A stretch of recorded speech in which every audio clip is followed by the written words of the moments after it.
Hi, this is Katie MacPhee, and this is my CBA portfolio. So, the boy that I was working with was Mikey.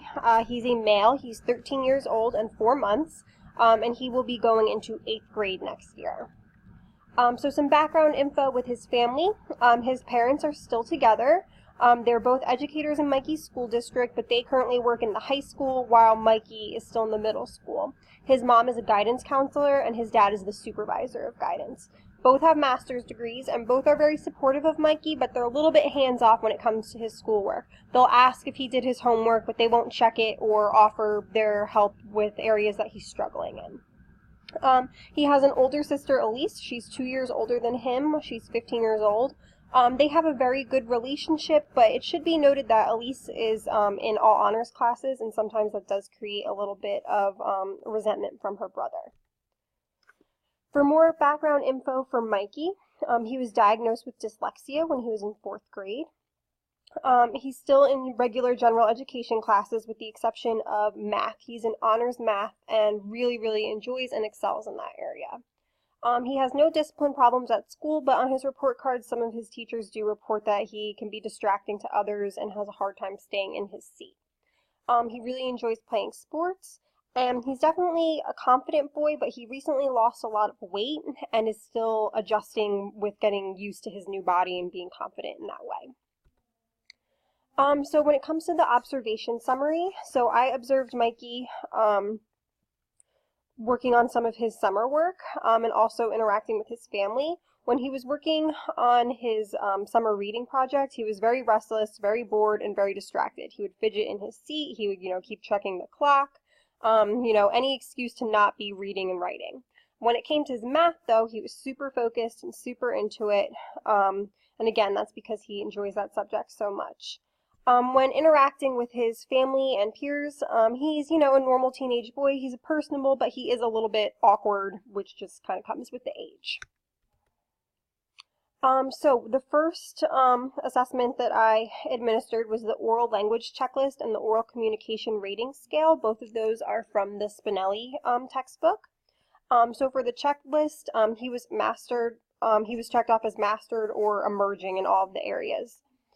So he wasn't, struggling in any of those. When it came to the rating scale, he was mostly neutral in all of the areas, with the exception that sometimes he would do a lot of one-word answers as opposed to, a full-on conversation. And sometimes he struggled to form, a cohesive thought. He would kind of, jumble up his words a little bit and need to reorganize his thoughts. For his reading assessment, I used the Jennings informal reading assessment. So that started with an oral word list. So I used the 8th grade word list, and he had to read them aloud to me. And he correctly pronounced 23 out of the 25 words, which was very good. But when it came to his oral passage, so he struggled to read the passage out loud to me at the 8th grade level, but he made it through. But then when it came to the reading comprehension questions, he did not do that well. So I decided to, bring it down a level and assess him at the 7th grade level, and he did very well on those questions. So he's at a 7th grade level in terms of his reading comprehension when it's, an oral passage. For the silent passage, however, and maybe because he was able to focus on the words a little bit more, he did test at the 8th grade level when it came to answering the reading comprehension questions. Again, he does suffer from dyslexia, so it is a little bit difficult for him to read out loud versus, he can take a little bit extra time when he's not forced to read the words out loud. For his spelling assessment, he was given 17 words that I pulled from the 8th grade curriculum. From the 8th grade curriculum, he spelled 8 out of the 17 words correctly. So I figured he should then try the 7th grade spelling words. At the 7th grade level, he scored 15 out of the 17, so he spelled 15 out of 17 words correctly at the 7th grade level, and his CLS score for that put him in the 90%. So he's at the 7th grade level with spelling as well. For his writing assessment, I started by giving him an interest survey. He does not enjoy writing, and he considers himself to be a bad writer.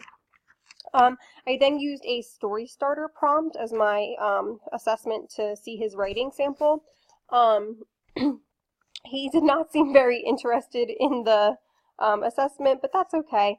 His total words written was 72, which put him between the 50th and 75th percentile for his age, which, you know, isn't great, but not the worst. His words spelled correctly. He spelled 70 of them correctly, so only got 2 words wrong.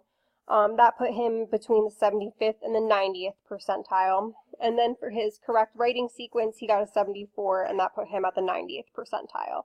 So he's, you know, excelling with putting the words together. He's a little bit slow when it comes to writing the words. He needs to, you know, progress at writing more words per minute. For his math assessment, because he's a little bit older, I struggled a little bit knowing what assessment would be best for him. I went just with, you know, 20 grade level curriculum multiple choice math problems that covered pre-algebra, since that's the math that he had last year. He'll be going into Algebra 1 this year. Of the problems, he scored 19 out of 20 of the problems correct, and when I went over the one problem that he got wrong, he realized right away what his mistake had been. So again, he really enjoys math and does excel in that area. For social studies, I gave him vocabulary matching assessment, so there were 20 vocab words from 8th grade social studies, and then 22 definitions. He matched 16 out of the 20 words correctly.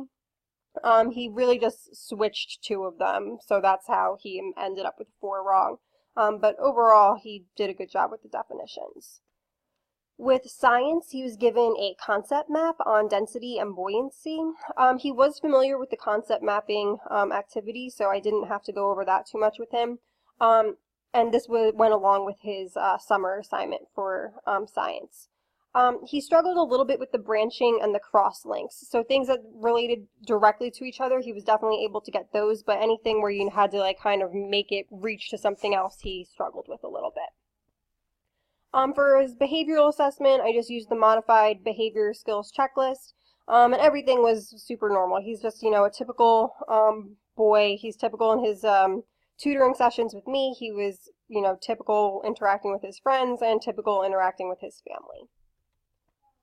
So overall summary of my findings, so Mikey is at grade level for most of his subject areas. We saw that he struggled a little bit with the reading comprehension and the spelling. He obviously excels at math, and that's really where his interest lies, so that's great. Recommendations, Mikey should definitely continue pursuing his enjoyment of math. He's obviously very good at it, and he enjoys it. He may want to consider the use of assistive devices to help with his dyslexia, you know, maybe like a text-to-speech option and things like that.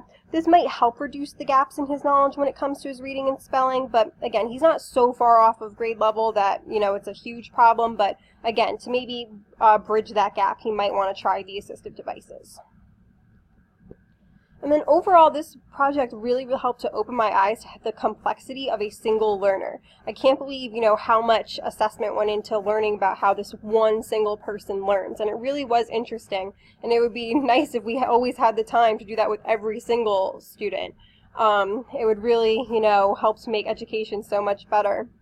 But it really is important that we have these curriculum-based assessments and measures to identify their specific areas of weakness, because they could potentially be overlooked when there are easy, or, you know, maybe not easy, but supports that we could implement to help the students be successful. So again, that's what this assignment really opened my eyes to.